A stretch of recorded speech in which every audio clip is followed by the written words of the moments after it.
Olá pessoal, tudo bem? Uma das maiores aplicabilidades da Data Science é uma coisa chamada predição. Pera aí, Fernando, parou, agora não estou entendendo mais nada. Vamos ter que bancar o cigano aqui? Não, veja só.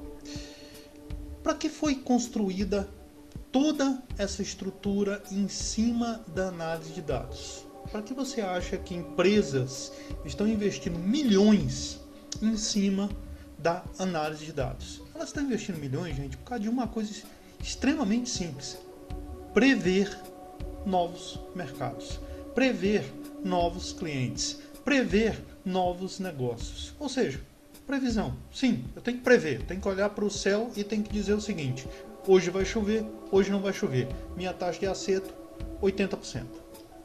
Ok? Então eu olho para o céu, vejo nuvem, falo, hoje vai chover, ou hoje não vai chover. Daqui a uma semana vai chover, daqui a uma semana não vai chover. Ok? Óbvio que a previsão é toda baseada em dados. Ok, eu não quis montar aqui uma tabela muito gigante, tá, de matéria de dados, então vocês vão ver que existem algumas falhas. Eu quis exatamente mostrar que falhas são essas e aonde a gente pode contornar essas falhas. Ou seja, a ideia da Data Science é a seguinte: quanto mais dados, e é aí que eu acho legal, porque aí a Data Science ela se liga com outro termo chamado Big Data. Muitas vezes o pessoal fala, não, para saber Data Science você tem que saber Big Data. Não é bem verdade. A verdade é, você tem que saber Big Data por causa da quantidade enorme de dados. Eu tenho que conseguir ter uma base muito grande de dados e isso só o Big Data me fornece.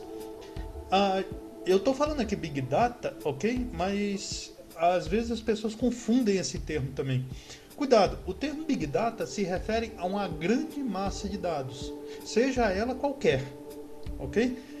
Não pense assim, eu tenho uma tabela de dados estruturados no Postgre ou no SQL Server que tem mais ou menos 1 terabyte. Isso não é um Big Data? Não, isso não é um Big Data.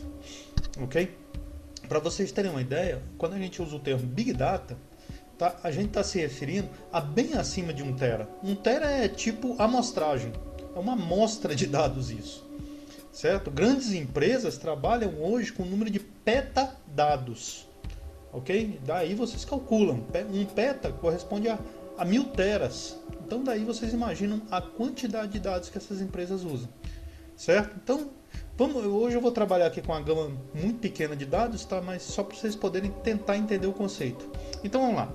A principal biblioteca para isso, eu tenho usado Panda, tenho usado outras bibliotecas, a NumPy principalmente. Hoje eu vou até evitar elas. A biblioteca que faz essa predição, ela é chamada de Skylearning. Ok? Skylearning. Pronto. Para instalá-la, vocês podem colocar o seguinte comando: sudo, quem está no Linux como eu, pipe 3 install. Cuidado agora, Skylearning e SkyPy. Ok? Então são duas bibliotecas que vocês têm que instalar. Essa é Skylearning, que é o que vai fazer mesmo tudo que eu quero, e a SkyPy, que é essa Skylearning, ela depende dessa outra biblioteca. Eu vou deixar a descrição, deixa eu ver se meu Deus parece. Aí, vou deixar a descrição aqui nos comentários deste vídeo. Então vamos lá. Skylearning import. O que eu vou precisar vai ser da tree. Legal. Então CLF é igual a tree.decision tree classifier. Ok? Então aí eu vou ter um CLF. Calma que a gente vai usar ele daqui a pouquinho. Vamos construir nossos dados. Eu acho engraçado que eu ouço as pessoas falando assim, com a mágica da edição, vamos botar. Não, eu vou fazer com a mágica do Ctrl+C, Ctrl+V. Pronto, tá aí todos os nossos dados que eu preciso. Os dados serão o seguinte, vejam só. Mas eu ficar aqui perturbando vocês, né, digitando esses dados todos, já tem eles aqui pronto. Então, isso aqui é a altura de uma pessoa, ou seja, 181 centímetros. Isso aqui é o peso dela, 80 quilos. Isso aqui é o tamanho do seu sapato, 44. Então, eu digo o seguinte, olha, esse resultado daqui, isso aqui é um homem. Então, para esse peso, ou desculpe, para essa altura, para este peso e para este tamanho do sapato, o resultado é esse aqui. Então observa, eu tenho aqui uma matriz com os meus dados e aqui eu tenho um vetor de resultados. Ok? Então sempre assim, dados e resultados, dados e resultados. Então vamos lá. Agora o que eu vou fazer é o seguinte, eu vou pegar aquele nosso objeto CLF, né, que é a nossa árvore de decisão, e vou dizer o seguinte: árvore, por favor, encaixe esses dados aí. Então clf.fit abriu x, y, ok? Então o que a árvore vai fazer é, ela vai pegar esses dados, né, essa matriz, e vai encaixar com esses meus resultados. E dessa forma é que ela consegue prever qual a saída disso. É como eu treinar um rato de laboratório. Imagina que eu estou treinando aqui um rato de laboratório, sempre mandando ele seguir para um determinado ponto, para um determinado caminho. É isso que essa árvore de decisão faz. Olha que bacana. Então, minha previsão, né, ou minha predição, se você prefere esse termo, então vai ser a seguinte: clf.predict abriu 170,75 de peso, que é o meu peso, e 40, que é o sapato que eu uso, ok? E com base nisso eu quero saber se ele vai me dizer se eu sou homem ou se eu sou mulher. Então, prev, ok. E vamos tentar rodar esse programa e ver o que conseguimos. Vamos lá. Roda análise 7, por favor. Ok.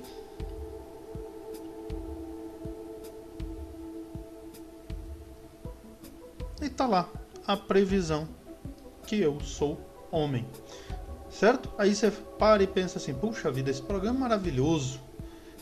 Quase. Olha só. Lembra que eu falei da quantidade de dados, que a quantidade de dados influencia? Eu vou dizer o seguinte: eu não calço 40, eu calço 39. E vamos ver novamente o que acontece com o programa.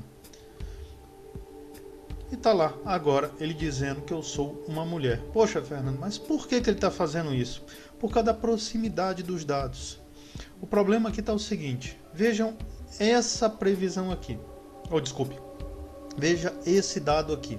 Esse dado está me dizendo o seguinte: 180 de altura, 105 de peso e 40 é uma mulher. Ok? Se você observar aqui, eu estou próximo disso. Estou bem próximo, para falar a verdade, dessa previsão aqui. Ok? Mesmo dessa daqui, ó. 175, 64, 39. 175, 75, 39. Ok? E eu estou mais longe disso daqui, que é como ele estava me acertando, ok? Dizendo para mim que eu sou homem, certo? Porque esses dois dados que eu mostrei para vocês, o resultado são mulheres e não homens, certo? Então é por isso que eu falei no começo desse vídeo, a coisa mais importante para fazer uma previsão, na verdade, é os dados.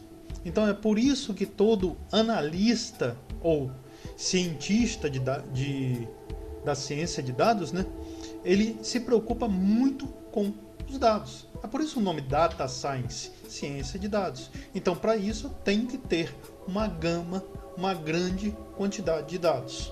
Ok? Até a próxima.